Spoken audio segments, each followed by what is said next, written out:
Want to introduce a good friend of mine, Harry Martin. Harry, what have you been doing with Ernie these last couple of years? I've been working with you, my dear fellow, as I'm going to tell our audience. I'm Harry Martin. For the past 3 years, I've had a wonderful time writing the life story of Ernie O'Malley. Cormac has been my co-author, furnishing vital new background material on his father's life. Cormac and I have much in common. His paternal grandfather came from County Mayo, mine from nearby County Galway. We both went to Harvard College. Cormac and I hope to have Ernie's completed biography published soon. You loyal followers of these videos will be entitled to buy first editions of Ernie O'Malley, Warrior Intellectual, signed by both of us. You've already discovered in these videos that Ernie's life as a warrior fighting for his country's freedom is a compelling story. It's the first thing that drew me to him, but there's much more.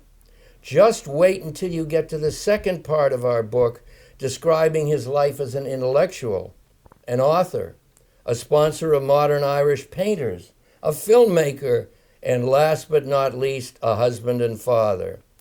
Fate decreed that Ernie would marry Helen Hooker, a beautiful, accomplished heiress from Greenwich, Connecticut.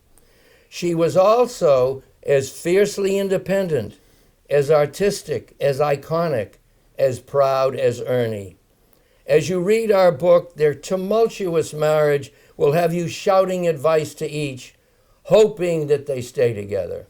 Thanks very much for the chance to tell you about the wonderful project Cormac and I have undertaken. Harry, thank you very much indeed. Now I'm going to continue on our second episode, Changing Attitudes in Ireland.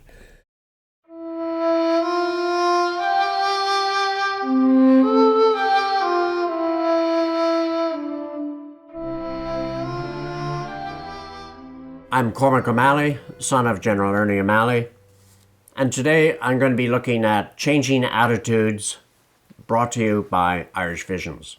So, what are we talking about?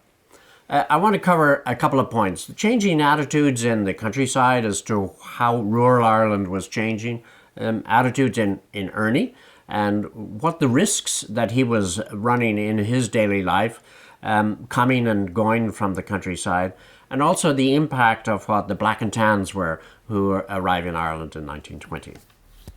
So, one of the best ways to start about changing the attitude of the Irish, these are Irish countrymen, the volunteers who are trying to be recruited by Ernie into the local activities of the brigades, and what the challenge of that is. And he writes about it meaningfully in a letter to Molly Childers later, and he writes, "Progress was slow and heartbreaking. Men simply would not carry out the simplest instructions. I had issued the duty of each officer, had helped to give officers lectures, to supply them with books and maps, but it was not until 1920, when the fighting started, that the men were gradually being fed by minor activities, and they began to become more confident and more independent of the people's control." So that shows you that the IRA activities, in fact, had an immediate result on the morale of the local people. And what do we mean? What did he mean by people's control? He's actually talking about their parents. And when an Ernie O'Malley came into, or any other organizer, came into somebody's home, he brought risk and challenge. The challenge was, could he get the fidelity of the fighters, the potential fighters, to join him? And the risk was that the family would lose their sons, not only by death, but by helping their help with the farm. So as you go on the run, you, in fact, diminish the workforce in the local community. And this was a risk to everyone. Now, when he was finished in the countryside, and usually these assignments were 2 to 3 weeks, and maybe up to a month, he would go back to Dublin. And here again you see what risk he was taking in the travel. So Ernie's journey throughout, you can see the risk that he's taking in the countryside, in the journey to Dublin, and in staying in Dublin. So how does he get to Dublin? Well, usually not by train, quite often by bicycle. There were not too many cars, but plenty of carts and horses. And so he would take a variety of tactics to get to Dublin. There was clearly a risk there, but it was a risk in the sense that he wasn't a known person. So if he was picked up, he would give a whatever fake name that he would do. But the point is, he had to report back, and I'm sure that he was carrying documents on him. Because he was, in effect, a courier.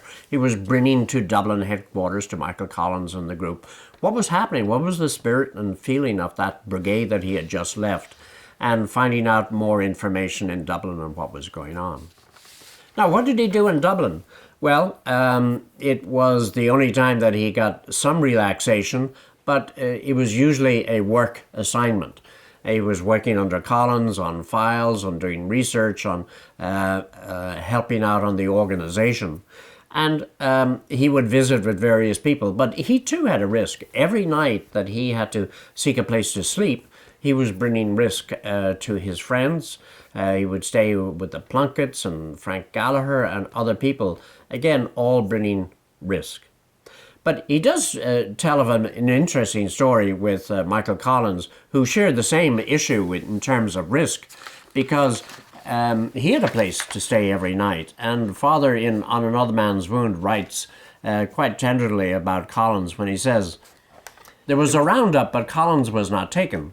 But that night, as he passed a house, he saw troops raiding McGarry's in the street. I waited till they had gone. Then I slept in his bed. I knew it would be the safest bed in Dublin," he said. And so Collins was facing the same experience that the other people in Ireland were, who's in the volunteers. One of the most remarkable elements in terms of helping change the attitude in the IRA and amongst the local people was the arrival in Ireland of the Black and Tans. Why were they needed? Well, the IRA had been so successful in challenging the local police force, the Royal Irish Constabulary, that their force diminished, and the British Empire had to supplement them. So they went on a recruiting campaign in England, and they got ex-soldiers to come and fight in Ireland. They were paid well and indeed could be deemed to be a mercenary source.